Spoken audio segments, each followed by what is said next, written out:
ಕೆಎಂಸಿಯ ಬೋಧನಾ ಆಸ್ಪತ್ರೆ ಮತ್ತು ಮಾಹೆಯ ಘಟಕವಾದ ಕಸ್ತೂರ್ಬಾ ಆಸ್ಪತ್ರೆ ಮಣಿಪಾಲವು ಉಡುಪಿ ಜಿಲ್ಲೆಯಲ್ಲಿ ಮೊದಲ ಮೃತದಾನಿ ಯಕೃತ್ ಕಸಿ ಶಸ್ತ್ರಚಿಕಿತ್ಸೆಯನ್ನು ಯಶಸ್ವಿಯಾಗಿ ನಡೆಸಿದೆ. ದೀರ್ಘಕಾಲದ ಯಕೃತ್ ಕಾಯಿಲೆ ಮತ್ತು ಪೋರ್ಟಲ್ ಅಧಿಕ ರಕ್ತದೊತ್ತಡದಿಂದ ಬಳಲುತ್ತಿದ್ದ 56 ವರ್ಷದ ವ್ಯಕ್ತಿಗೆ ಯಶಸ್ವಿ ಕಸಿ ಮಾಡಲಾಗಿದೆ. ಈ ವಿಚಾರದ ಕುರಿತಂತೆ ಸುದ್ದಿಗೋಷ್ಠಿ ಕರೆದು ಮಾತನಾಡಿದ ಕಸ್ತೂರ್ಬಾ ಆಸ್ಪತ್ರೆ ಮಣಿಪಾಲದ ಗ್ಯಾಸ್ಟ್ರೋಎಂಟ್ರಾಲಜಿ ಮತ್ತು ಹೆಪಟಾಲಜಿ ವಿಭಾಗದ ಪ್ರಾಧ್ಯಾಪಕ ಡಾಕ್ಟರ್ ಶಿರಣ್ ಶೆಟ್ಟಿ ಅವರು ಈ ಯಶಸ್ವಿ ಫಲಿತಾಂಶವು ಬಹು ಆಯಾಮ ಸಹಯೋಗದ ಬಲವನ್ನ ಮತ್ತು ಕರಾವಳಿ ಕರ್ನಾಟಕದೊಳಗಿನ ರೋಗಿಗಳಿಗೆ ಸುಧಾರಿತ ಕಸಿ ಆರೈಕೆಯ ಹೆಚ್ಚುತ್ತಿರುವ ಲಭ್ಯತೆಯನ್ನ ಪ್ರತಿಬಿಂಬಿಸುತ್ತದೆ. ಇದು ವಿಶ್ವ ದರ್ಜೆಯ ಆರೈಕೆಯನ್ನ ಜನರಿಗೆ ಹತ್ತಿರ ತರುತ್ತದೆ ಎಂದರು. HPB ಅಂಡ್ ಲಿವರ್ ಮತ್ತು ಪ್ಯಾಂಕ್ರಿಯಾಟಿಕ್ ಟ್ರಾನ್ಸ್ಪ್ಲಾಂಟ್ ಸರ್ಜರಿಯ ಪ್ರಮುಖ ಸಲಹೆಗಾರರಾದ ಡಾಕ್ಟರ್ ಜಯಂತ್ ರೆಡ್ಡಿ ಅವರು ಮಾತನಾಡಿ, ಕರಾವಳಿ ಕರ್ನಾಟಕದ ರೋಗಿಗಳಿಗೆ ಹತ್ತಿರದಲ್ಲಿ ಸುಧಾರಿತ ಲಿವರ್ ಕಸಿ ಆರೈಕೆಯನ್ನ ನಾವು ಈಗ ನೀಡಲು ಸಮರ್ಥರಾಗಿದ್ದೇವೆ. ನಿರ್ಣಾಯಕ ಸಮಯದಲ್ಲಿ ಅವರು ದೂರದ ಪ್ರಯಾಣ ಮಾಡುವ ಅಗತ್ಯವನ್ನ ಕಡಿಮೆ ಮಾಡುತ್ತೇವೆ ಎಂದರು. ಮಾಹೆ ಮಣಿಪಾಲದ ಬೋಧನಾ ಆಸ್ಪತ್ರೆಗಳ ಸಿಇಒ ಡಾಕ್ಟರ್ ಸುಧಾಕರ್ ಕಂಟಿಪುಡಿ ಮಾತನಾಡಿ, ನಮ್ಮ ಗಮನವು ಕ್ಲಿನಿಕಲ್ ಶ್ರೇಷ್ಠತೆಯ ಮೇಲೆ ಮಾತ್ರವಲ್ಲದೆ ಯಕೃತ್ ಕಸಿಯನ್ನ ಹೆಚ್ಚು ಕೈಗೆಟುಕುವ ಮತ್ತು ಪ್ರತಿಯೊಬ್ಬ ನಾಗರಿಕನಿಗೂ ತಲುಪುವಂತೆ ಮಾಡುತ್ತವೆ ಎಂದು ಹೇಳಿದ್ದಾರೆ. Good morning everybody. First of all, a warm welcome to the print and electronic media for this wonderful press conference. In fact, it's a very proud moment for all of us today. On this occasion, I firstly welcome Dr. Jayant Reddy and Dr. Deepthi for coming all the way from Bangalore to attend this press conference, and also congratulate them for this wonderful feat of liver transplant, successful liver transplant surgery, which has happened in our first time in our Kasturba Hospital, Manipal. And also Dr. Shiran Shetty and Dr. Bharat Bhatt, who are very instrumental in pulling off this surgery and on the responsible outcome of this particular surgery. While we celebrate this wonderful event, I think our first, we have to be very grateful to the donor. Getting an organ for this surgery is one brain death patient of, I don't want to name anybody, but very generous family which has come forward magnanimously and donated their organs to our patient. We have to be really thankful for the complete team is involved in this wonderful feat, right from neurosurgery to the neurology and our of course the main person is Dr. Shiran Shetty, because the patient is Dr. Shiran Shetty and he has very well navigated the patient's journey. In fact, he took care of him right from his the day, the first day. I think it's more than 1 year you have been following the patient. I think 4 years. So for 4 years he has been following the patient.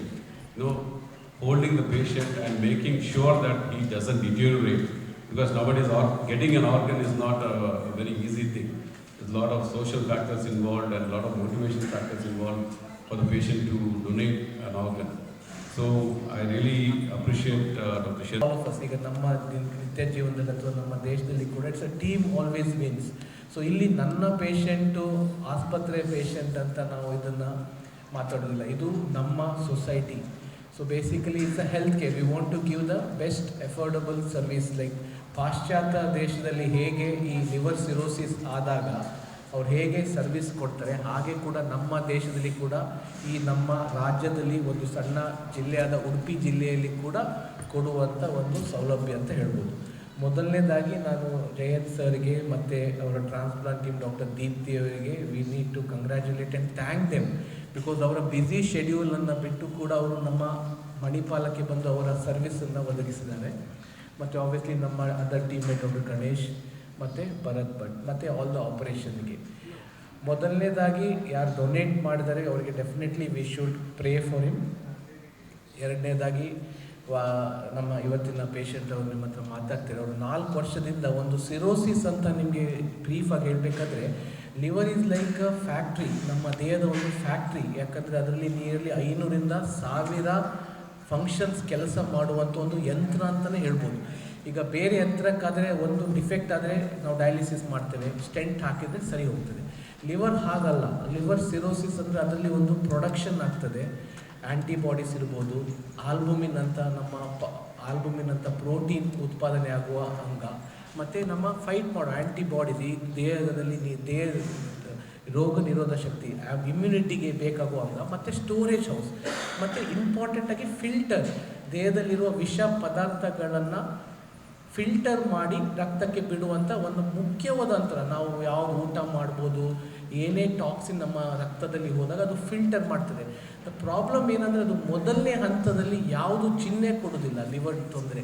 ಅದಕ್ಕೆ ನಾವು ಅದನ್ನು neglect ಮಾಡ್ತೇವೆ, ಸಹಜವಾಗಿ neglect ಮಾಡ್ತೇವೆ. ಮತ್ತು ಯಾರು ಕೂಡ liver health ಅಂತ ಹೋಗಿ ಲಿವರ್ನ ಚೆಕ್ ಮಾಡುವಂಥ ಒಂದು ಯಾರ ಹತ್ರ ಆ ಅವೇರ್ನೆಸ್ ಇನ್ನೂ ನಮ್ಮ ಸೊಸೈಟಿಲಿಲ್ಲ, ಅನ್ಲೈಕ್ ವೆಸ್ಟರ್ನ್ ಕಂಟ್ರೀಸ್.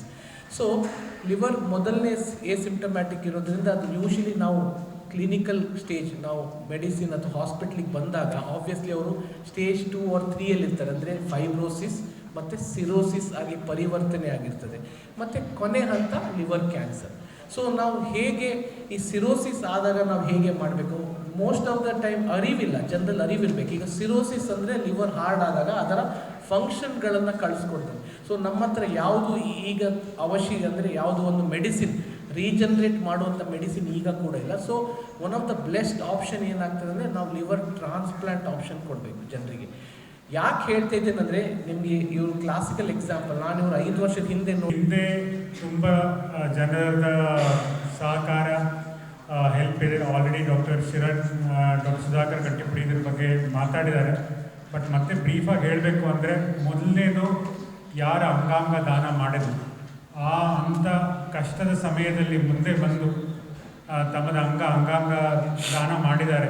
ಅದರಿಂದ ಈ ಫಸ್ಟು ಇದು ಶುರುವಾಗಿದೆ. ಇವಾಗ ಆಲ್ರೆಡಿ ನಮ್ಮ ಆಸ್ಪತ್ರೆಯಲ್ಲಿ ಇನ್ನೂ ಒಂದು 8ರಿಂದ 10 ಪೇಷಂಟು ಟ್ರಾನ್ಸ್ಪ್ಲಾಂಟ್ಗೆ ಇನ್ನೂ ವೆಯ್ಟ್ ಮಾಡ್ತಿದ್ದಾರೆ, ಅವ್ರಿಗೂ ಇನ್ನೂ ಅಂಗ ಸಿಕ್ಕಿಲ್ಲ. ಸೊ ಈ ಒಂದು ಅಂಗಾಂಗ ದಾನದಿಂದ, ಇವಾಗ ನಿಮ್ಮ ಸಹಕಾರದಿಂದ ಈ ಥರ ಇನ್ನೂ ಅಂಗಾಂಗ ದಾನ ಹೆಚ್ಚಾದರೆ ಈ ಥರ ಇನ್ನೂ ಟ್ರಾನ್ಸ್ಪ್ಲಾಂಟ್, ಈ ಥರ ವೇಟಿಂಗ್ ಲಿಸ್ಟಲ್ಲಿರೋ ಪೇಷಂಟ್ಸ್ಗೆ ಹೆಲ್ಪ್ ಆಗ್ಬೋದು. ಈ ಥರ ಅನೇಕ ಟ್ರಾನ್ಸ್ಪ್ಲಾಂಟನ್ನು ನಾವು ಮಾಡ್ಬೋದು. ಇದು ನನ್ನ ಪ್ರಕಾರ it is just the start. So ಇದನ್ನು ಒಂದು ಬೆಂಚ್ ಮಾರ್ಕ್ ಅಂತ ಇಟ್ಕೊಂಡು ನಾವು ಮುಂದೆ ಹೋಗಿ ಇನ್ನೂ ಅನೇಕ ಸಕ್ಸಸ್ಫುಲ್ ಟ್ರಾನ್ಸ್ಪ್ಲಾಂಟ್ಸು ಈ ಆಸ್ಪತ್ರೆಯಲ್ಲಿ, ಉಡುಪಿ ಜಿಲ್ಲೆಯಲ್ಲಿ ಮಾಡ್ತೀವಿ ಅಂತ ನನಗೆ ತುಂಬ ಕಾನ್ಫಿಡೆನ್ಸ್ ಇದೆ. I would also like to thank the hospital management, doctor Sudhakar Kantipudi, doctor Avinash and his entire operations team, Mr. Kiran, Dr. Sham, would be immensely helpful to us throughout this process. And ಇವಾಗ doctor Shiranya ಹೇಳಿದ್ರು, 4-5 ವರ್ಷದಿಂದ ಈ ಪೇಷಂಟನ್ನು stable ಆಗಿ ಇಟ್ಕೊಂಡು finally ಟ್ರಾನ್ಸ್ಪ್ಲಾಂಟ್ವರೆಗೂ ಕರ್ಕೊಂಬಂದಿರೋದು. It is really wonderful thing. It is not easy to do. And doctor Shiran ಹೇಳಿದಂಗೆ ಕರೆಕ್ಟ್ ಟೈಮಲ್ಲಿ ಟ್ರಾನ್ಸ್ಪ್ಲಾಂಟ್ಗೆ ರೆಫರ್ ಮಾಡಬೇಕು ಈ ಪೇಷಂಟ್ಸನ್ನು, ಮತ್ತು ಮ್ಯಾನೇಜ್ ಮಾಡಬೇಕು. And other team members, doctor Bharat, doctor Jagan, ಇವ್ರ ಸಪೋರ್ಟು, ಮತ್ತು ICU team, doctor Shweta, doctor Sagar, ಇವರೆಲ್ಲ ಇಂಟಿಗ್ರಲ್ ಪಾರ್ಟ್. ನಾನು ಯಾವತ್ತೂ ಹೇಳ್ತೀನಿ, ಇಂಗ್ಲೀಷಲ್ಲಿ ಒಂದು ಸೇಯಿಂಗ್ ಇದೆ, there is no I in transplant. ಯಾವತ್ತು first time doctor Sridhar sir meet ಆಗ್ಲಿಕ್ಕೆ ಬಂದಾಗ ಕುಂದಾಪುರದಲ್ಲಿ ಪ್ರಾಬ್ಲಮ್ ಆಯಿತು, ಇಲ್ಲಿ ಕಳಿಸಿದ್ರು ಸರ್ ಹತ್ರ. ಆಗ ಕೋವಿಡ್ ಟೈಮ್ ತುಂಬ ಕಾಂಪ್ಲಿಕೇಶನ್ ಇರ್ತಿತ್ತು. ಆರು ಸರ್ ಇಲ್ಲನ್ನ ಟ್ರೀಟ್ ಮಾಡಿದರು. ಆಗ ಮ್ಯಾರ ಸ್ಕ್ಯಾನ್ ಮಾಡಿದಾಗ ಗೊತ್ತಾಯಿತು ನನಗೆ ಸಿರೋಸಿಸ್ ಆಗಿದೆ ಅಂತ. ಒಂದೇ ಸಾಲು ನಮಗೆ ಅದು ಗಡಿಬಿಟ್ಟು ಸ್ಲೋಲಿ ನಮ್ಮನ್ನು ಕನ್ವಿನ್ಸ್ ಮಾಡ್ತಾ, ನಿಮಗೆ ಏಜ್ ಇದ್ದೇನು, ಆಗ ಜಸ್ಟ್ 50 ಏಜ್, ನಾನು ಮಾಡಿಸ್ಕೊಳ್ಳಿ, ಟ್ರಾನ್ಸ್ಪ್ಲಾಂಟ್ ಮಾಡಿಸ್ಕೊಳ್ಳಿ, ಖರ್ಚಾಗ್ತದೆ, ಅದು ಮಾಡಿಸ್ಕೊಳ್ಳಿ. ಬಟ್ ನನಗೆ ಆ ಅಮೌಂಟ್ ಕೇಳಿದೆ, ಹೇಳಿದೆ ಇಲ್ಲ ನನ್ನ ಆಗಲಿಕ್ಕಿಲ್ಲ, ಅಷ್ಟು ಫೈನಾನ್ಷಿಯಲಿ ಅಡ್ಜಸ್ಟ್ ಮಾಡ್ಲಿಕ್ಕೆ ಆಗಲಿಕ್ಕಿಲ್ಲ. ಏನು ಅಂತ ಕೇಳಿದೆ ಸರ್ ಹತ್ರ. ಸರ್ ಮಾಡ್ಕೊಳ್ಳೋದಿದ್ರೆ ಎಷ್ಟು ವರ್ಷ ಬದುಕೋದು ಹೇಳಲಿಕ್ಕಾಗಲ್ಲ. ಅವರದು 6 ತಿಂಗಳು, ಅದು ವರ್ಷಗಟ್ಟಲೆ ಅದು ನಿಮ್ಮ ಬಾಡಿ ಮೇಲೆ ಡಿಪೆಂಡ್ ಆಗುತ್ತೆ. ಸಡನ್ ಕಲರ್ಸ್ ಆಗ್ಬೋದು.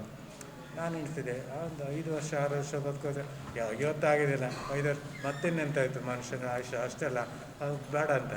ಆದರೆ ನನಗೆ ನನ್ನ ಹಿಂದೆ ನಿಂತು ಇವತ್ತು ಇಲ್ಲಿ ಕೂತ್ಕೊಳ್ಳಿಕ್ಕೆ ಡಾಕ್ಟರ್ ಸರ್ ಅಷ್ಟು